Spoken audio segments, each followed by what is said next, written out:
This film is about a father, Larry Tannahill, who disagrees with the policy that the local school board passes in his hometown of Lockney, Texas, population 2,000.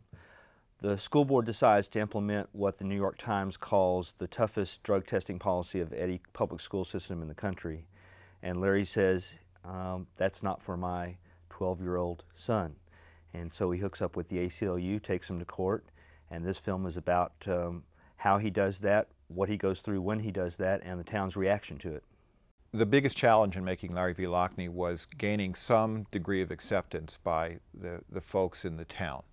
They had been through the ringer of the national press. They'd been really scrutinized by magazines and newspapers and television, and they didn't much like that experience. And when we showed up, we were lumped in with everybody else.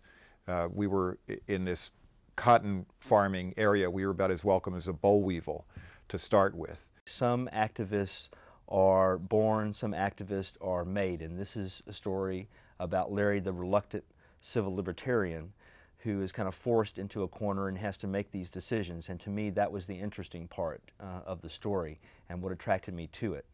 It's tremendously satisfying to take that which people have told you and the things that you filmed in their lives and put them together in a coherent way that's both that tells a story and respects the people whom you've been filming.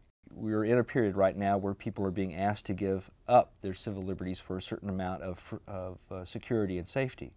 And this is a film that argues that it's not that easy, that the choices are very difficult, and that sometimes what looks to be like a good deal in the short term turns out not to be such a good deal in the long term.